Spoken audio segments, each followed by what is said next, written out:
Tout autre chose à présent, ce sera la toute première visite d'un président syrien à la Maison-Blanche. Ahmed Al-Shara est reçu aujourd'hui par Donald Trump à Washington. Visite en terrain pour le moins conquis pour celui qui a chassé Bachar el-Assad du pouvoir. C'était fin 2024. Depuis, il n'a cessé d'éloigner son pays de l'Iran et de la Russie pour le rapprocher de la Turquie, des pays du Golfe, mais également des États-Unis. Pour en parler, notre spécialiste Wassim Nasr est en plateau à mes côtés. Bonjour Wassim. Bonjour. Nous sommes également en ligne avec Mathieu Mabin, notre correspondant à Washington.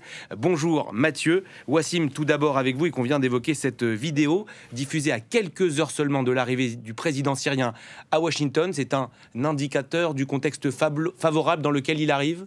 En tout cas, oui, c'est un indicateur très parlant de la situation, en tout cas de la coopération entre les États-Unis et Ahmed Al-Shara. On va peut-être voir la vidéo. Ça peut pas être anodin. On peut penser que c'est de la com. Donc Ahmed Al-Shara, président syrien, qui joue au basketball avec son ministre des Affaires étrangères, avec deux officiers américains.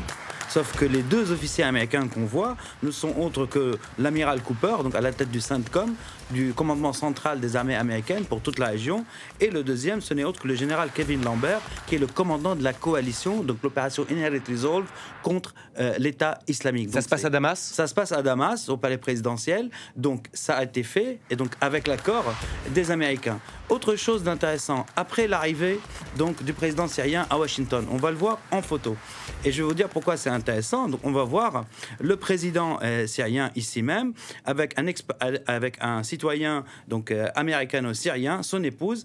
Et entre eux, on voit, la personne qu'on voit, c'est Brian Mast. Donc, c'est un représentant, un élu américain à la tête de la commission des affaires étrangères au Congrès, un virulent opposant à la levée des sanctions américaines sans condition contre la Syrie, mais un vétéran d'où? Un vétéran d'Afghanistan. Il a fait 10 ans dans les armées américaines. Il a perdu ses deux pieds, une partie de son bras gauche, avec un IED à Kandahar en Afghanistan. Donc, virulent opposant à la levée des sanctions, très proche des Israéliens. Il a rencontré Shara et ils ont discuté donc de quoi? De la levée des sanctions. Donc en image, on voit quand même qu'on arrive dans quelque chose de très favorable à la levée des sanctions et à l'acceptation de la Syrie comme allié, comme vous l'avez très bien dit, des États-Unis. Voilà pour le contexte. Mathieu, que cherche à obtenir Donald Trump en recevant le président syrien à la Maison-Blanche avec cette visite qui s'apparente à une réhabilitation? Oui, effectivement.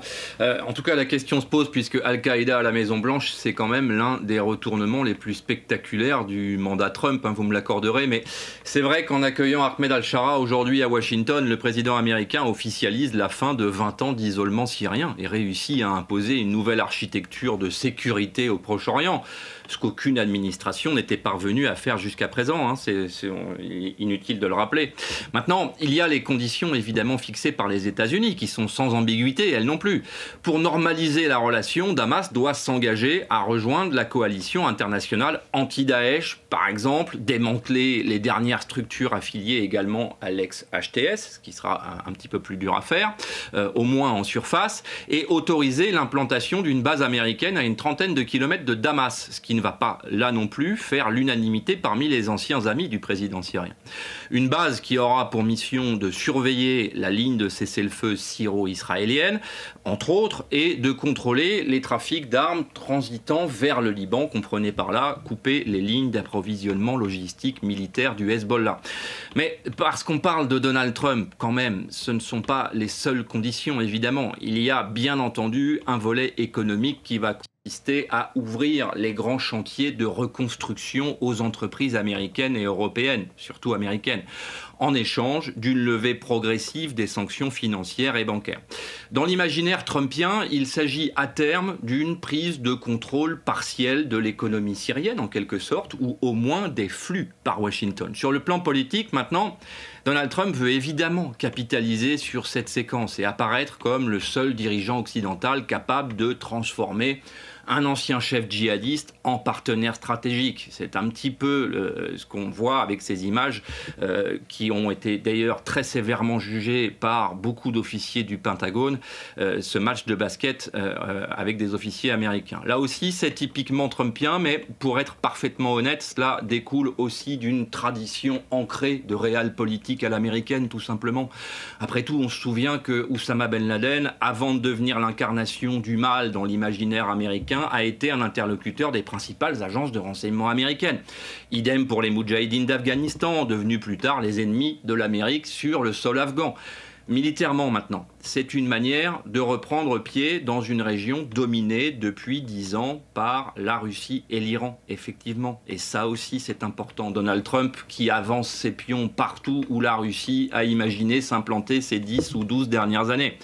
Et puis, soyons clairs, la Syrie, c'est un marché colossal, ça c'est clair, qui s'ouvre avec plus de 400 milliards de dollars à investir dans la reconstruction syrienne. Damas vaut donc bien une poignée de main, fût-elle avec le diable. Et donc, pour faire passer la pilule des plus récalcitrants, et il y en a, on a compris, et on va parler de ça dans un instant, dans l'entourage de Donald Trump, on murmure que l'Amérique ne réhabilite pas Al-Shara, elle l'enferme finalement plutôt dans un cadre strict sous tutelle américaine pour reprendre le contrôle du jeu régional. Al-Shara a été retiré de la liste noire des terroristes, plus personne ne l'appelle Al-Joulani, et bientôt le désormais fréquentable leader syrien entendra parler des accords d'Abraham. En fait, ça a déjà commencé. Et vous l'avez donc brièvement évoqué, cette visite, elle ne fait pas que des heureux au sein de la société américaine, mais également de la classe politique. Quelles ont été les réactions jusqu'à présent, Mathieu ? Alors, elles sont intéressantes à observer, ces réactions, parce que Wassim le rappelait à l'instant, les plus récalcitrants se font cordialement tordre le bras. On est dans l'ère Trump, il n'y a pas beaucoup de place pour les humeurs des uns et des autres, même parmi les alliés du président.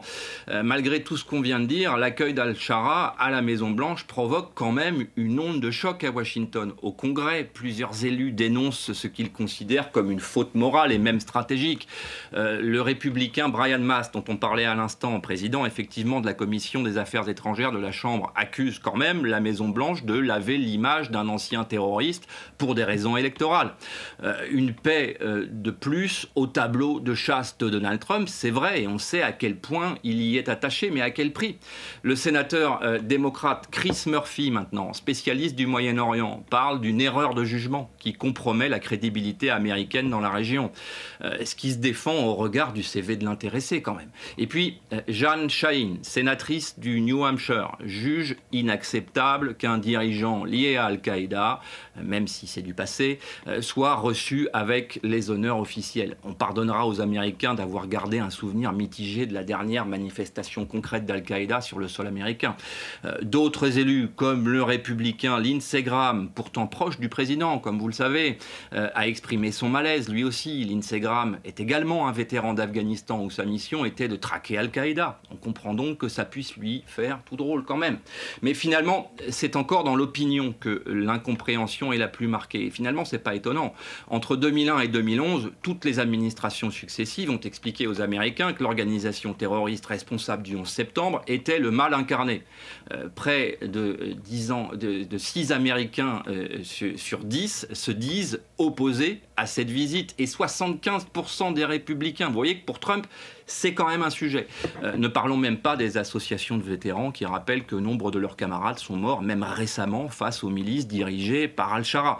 Et ce qui est certain, c'est que le président syrien ne sera pas invité à s'incliner devant le mémorial du 11 septembre au Pentagone non plus. En clair, la poignée de main d'aujourd'hui n'a rien d'un consensus national.